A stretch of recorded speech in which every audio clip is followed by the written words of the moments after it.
Hi, I'm Michael Menduno here with Oztech TV, and we're here with Sonia Rowley. And I know when we first met, we started talking, you self-identified as a scientist who dives as opposed to a diver who does science. Maybe you could tell me a little about that. Actually, that's quite funny. Yeah, because you get stereotyped very quickly. Oh, you're some chick that dives. Thanks. Yes, I guess I am, but I also have research motives and objectives, and that is the primary reason why I dive. I've always, ever since I was a child, wanted to know what everything is and how they're able to survive in these environments. And your focus is on soft corals? Yes, I work on Gorgonian corals, which are like sea fan corals. You can find them up in the shallows all the way down to the abyssal plains. And actually, they're 64% of all the coral species that you will find on this planet. Oh, wow. Yeah, the normal hard corals are just 14%. Huh, I never knew that. Huh. Right. So what questions are you trying to answer about Well, this? I want to know why they're so biologically successful.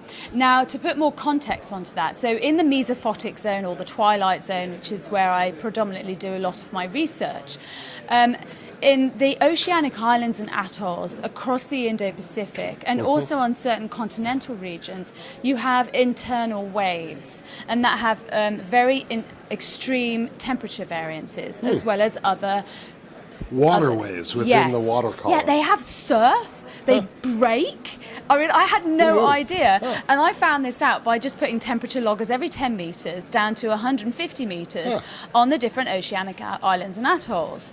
And what you can get is within a day, you can get up to 20 degrees centigrade temperature variance at 90 meters, down to 130 and 140. Wow. Yeah, it's dramatic. And many of those reefs and those environments are populated in huge fields of Gorgonian corals, like trees. And they provide the excellent environment for nursery grounds, for food fishes, secondary space for lots of different organisms, including pygmy seahorses. So essentially, these animals, they're also very ancient, hundreds of millions of years old. Older than the Scleractinia in many cases. So how come they're so biologically successful, particularly in these extreme environments? Right. Because you're focused on the deep depth, the twilight zone, mesophotic zone, that's 100 meters below? Yes. Yeah. So, 100 I to mean... 100, 200, that range? Yeah. Yeah, I mean, basically I like all of it. It's all good. But so little is known about that band, that depth band, that environment.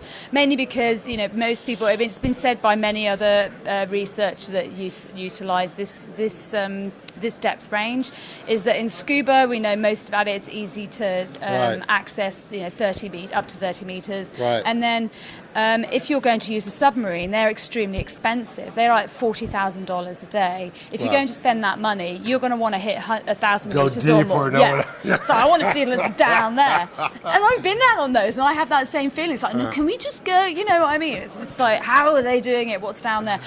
But with the rebreathers and the trimix, mixed gas rebreathers, you can spend time in these environments. You can actually conduct experiments, this is what I do, and start to tease out the different mechanisms of why they're so biologically successful. Well, so a dive show like Oztech, you're here. I know you don't. You had mentioned you don't often go to dive shows. No. So what are you liking about the show?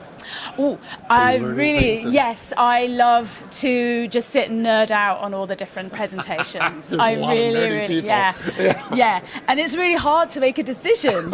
It's like, which one do I go to? There's lots of very interesting things about free diving. So I've got into free diving. Right. Yeah. Right. And it's very, very interesting. And it's very nascent in terms of the understanding of the physiology. And so I'm very fascinated with that. Of course, we're always fascinated with something that we can relate to, because it gives us that sense of belonging and that practicality. And that's also why, even though it's not necessarily my favourite part, the communication of my work is... it also gives others that sense of belonging, and they can identify with it, and then that elicits change. Yes. You see what I mean? And you'll be talking about your work tomorrow. What I time will. tomorrow? At midday, 12 Midday. o'clock, in the big room. So if you're seeing this and you haven't been to the show yet, you must come down. There's lots to see. And in particular, Sonia's talk tomorrow around midday. So Yes. come and check it out.